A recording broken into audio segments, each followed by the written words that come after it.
Sanchez might have been soaking up the applause at Cannes for her climate justice work, but the glitter didn't stop there. Right after accepting her Women's Empowerment Award, she and Jeff Bezos went all out, throwing a wedding so jaw-droppingly extravagant it could bankroll entire programs. We're talking about a $20 million blowout yachts lined up like a billionaire's parade, helicopters buzzing overhead, and a white carpet rolled out under the blazing sun. It's the kind of spectacle that makes you wonder, can someone really call themselves a climate advocate while burning through jet fuel like it's champagne? Is this about saving the planet, or is it about putting on the kind of show that keeps billionaires looking aspirational while still untouchable? What's really wild is that behind the glitz is a machine so polished, so well-oiled, that even the people working inside it might not fully see the strings being pulled. Teams of strategists make sure the ultra-rich feel morally golden while the cameras roll. Every decision is filtered through optics first, impact second. There's a whole under-the-table power play going on, unspoken rules, silent negotiations, and if Amazon's PR spreadsheet ever leaked, trust me, the public would be asking a whole lot more questions. Bezos' Earth Fund has all the right numbers to look heroic. $10 billion pledged, $2 billion already spread across over 270 grants. Sure, they've funded marine restoration in Ecuador, securing 202,000 square kilometers of Galapagos habitat for thousands of species. They've backed indigenous land rights in Brazil, locking in legal protection for millions of acres. They've even poured money into futuristic carbon capture tech, building facilities in Iceland, Texas, and Kenya. It's all wrapped up in something they call impact accounting, fancy way of saying they measure environmental outcomes like a business portfolio. On paper, it's impressive, but here's where the shine fades. According to Climate Jets, Jeff Bezos' personal carbon footprint in 2022 hit a staggering 1,772 metric tons, more than 114 average Americans combined. And that's before we even get into his Blue Origin space rides. Sure, they say it's just water vapor being released, but scientists point out that up in the atmosphere, water vapor can still fuel global heating and chip away at the ozone layer. That $20 million wedding weekend alone spewed out the same emissions that 94 American families produce in an entire year, all thanks to private jets, mega yachts, helicopter shuttles, and flying in 200 guests from around the globe. And while the Earth Fund has a $10 billion deadline by 2030, the numbers tell a different story. In 2023, they handed out $51 million in grants, down a staggering 71% from the year before. For all the grand commitments and award acceptance speeches, the actual impact is harder to track. The official impact reporting? Nowhere to be found in the public data, which leaves us wondering, is this really about saving the planet or just saving face? The uncomfortable truth? The numbers actually add up, and that's the part that makes it so messy. Bezos' carbon-guzzling lifestyle barely makes a dent compared to the massive solutions he's bankrolling. Economists call this the moral hazard paradox. The exact system that lets the ultra-rich burn through resources without limit is the same one that hands them the obscene wealth needed to fix the mess. It's a loop. You can't have the solution without the problem, because the problem is what funds the solution in the first place. And Bezos is the living, yacht-sailing proof of it. Amazon changed the way the world shops, but it also supercharged overconsumption and packaging waste. Now, that same fortune is pouring money into circular economy research. The same mega yacht pumping emissions into the air doubles as a floating lab for marine scientists. It's the ultimate irony. The people helping destroy the planet are also the only ones rich enough to save it. And the worst part, it's working better than anything else we've tried.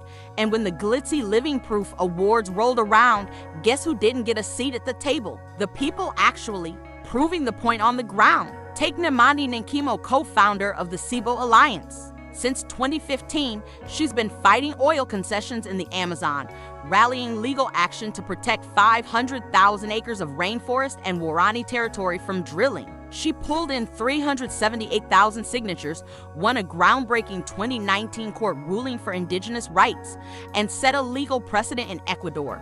But here's the cold reality of philanthropy in the 21st century.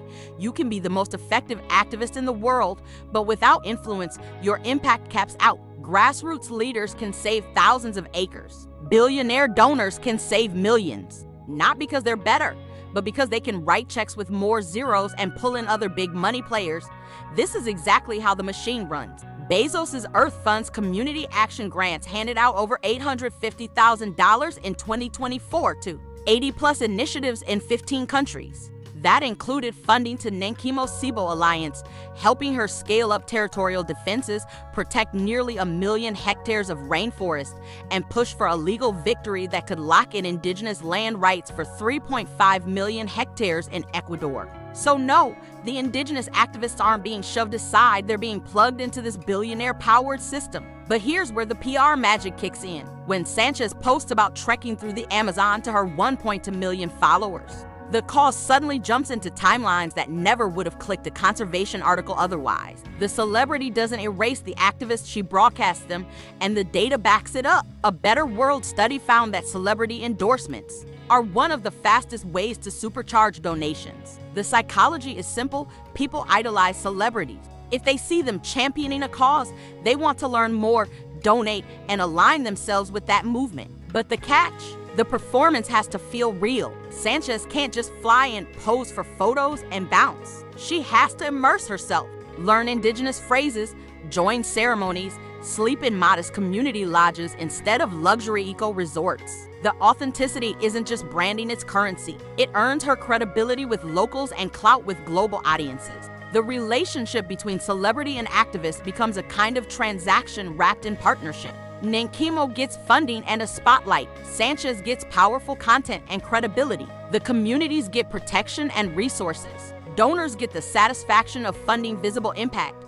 But here's the part nobody likes to talk about: what happens when the spotlight moves on? When the celebrity decides the cause isn't camera ready anymore, or when the activist starts pushing back against the strings attached to the funding, the whole balance tips. Suddenly, entire communities are left trying to hold on to the good graces of wealthy benefactors whose priorities might not match the actual needs on the ground. It's a system that quietly forces experts to become influencers just to be heard, while influencers have to scramble for real expertise to keep their authentic image alive.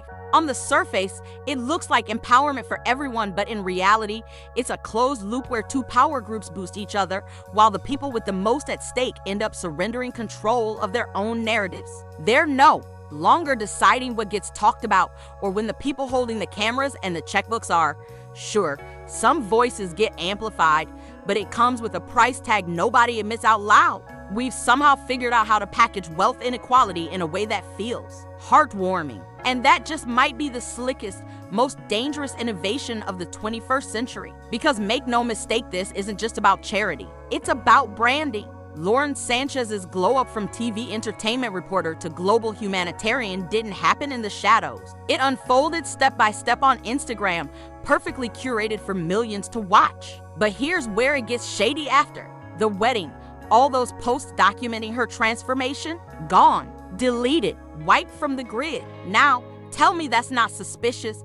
And while the receipts might be missing from her feed, they're still floating around the internet. Multiple outlets documented her journey, with People magazine even tracing it back over a decade. In 2011, while still co-hosting Good Day LA on Fox, Sanchez took a sharp turn from Hollywood chatter to the skies, deciding she was going to learn how to fly planes. By March 2018, in an interview with Extra, she was talking about that very passion, hinting at a drive to break out of the entertainment bubble and chart her own course both literally and figuratively. So only 6% of pilots are women, and then there's even less in the film industry. So I was like, I want to film movies. That's what I want to do. Pretty wild pivot, right? Sanchez didn't just step away from her on-air career, she took flight, literally. By June 2016, she had earned her helicopter pilot's license, and the following year, she launched her own aerial film company, Black Ops Aviation. This wasn't just some vanity side hustle either. She got her hands dirty on major projects, consulting for Christopher Nolan's Dunkirk, producing aerial shots for Miss Bala, and even doing work for Jeff Bezos' own Blue Origin. Somewhere along the way, she perfected the blueprint for the modern billionaire's partner, a seamless blend of extreme wealth, public compassion, and relatable humanity. The helicopter shots told us she was adventurous. The charity shots told us she cared. And the family shots, they told us she was just like us. Only with a yacht and a helipad, her wedding strategy made the narrative airtight. She made sure her 3 children played major roles. Sons Nico, 24, and Evan, 19, walked her down the aisle, while her daughter Ella, 17, was her maid of honor. The psychology is obvious and brilliant. We get to drool over the luxury while convincing ourselves we're rooting for a good cause. We enjoy the spectacle without feeling like we've sold out our morals. And just like that, philanthropy becomes a feel-good shield, one that's nearly impossible to criticize without looking like you're against the very causes it promotes. The sincerity works because it's real. Sanchez has spent 180 days in the field over the past 2 years, visiting projects and meeting beneficiaries. Her tears at awards, they're genuine. Her passion for philanthropy, authentic. And that's what makes it so effective and so dangerous. Because sincerity doesn't just open wallets, it shuts down criticism, but not everyone's drinking the champagne. While Bezos and Sanchez floated through Venice on a haze of luxury, yachts, helicopters, and a rumored guest list straight out of a billionaire's Instagram, the streets and canals told a different story. Locals and activists staged protests, calling the event a vulgar show of excess in a city already crushed by over-tourism and inequality. Banners stretched across bridges, shouting, "Bezos, get out of our lagoon." Smoke flares painted the night over the Rialto Bridge. Effigies floated through the canals. The message was loud and clear: Venice isn't your playground. And here's the thing, people are starting to notice the pattern. The galas, the awards, the carefully staged moments with disadvantaged communities, they're all following the same playbook. And the social media moves, they're just as calculated. Remember those deleted Instagram posts? She's doing the same thing on X, now only retweeting from select accounts. It reeks of a rebrand, a personal voice being absorbed into something bigger, more controlled. This is philanthropy theater at its finest, building an unshakable public image that doubles as a fortress. Because really, who's going to dig into the finances of the couple saving endangered species? Who's going to challenge the billionaire funding orphanages? Once you see the pattern, it's impossible to unsee. And if history has taught us anything, the bigger the brand, the bigger the secrets behind it. The players might be dressed in humanitarian white, but the game hasn't changed. They're betting the public will keep buying the performance. And while they count on that blind spot, we'll be here watching, questioning, and making sure that when there's scandal, we've got the tea.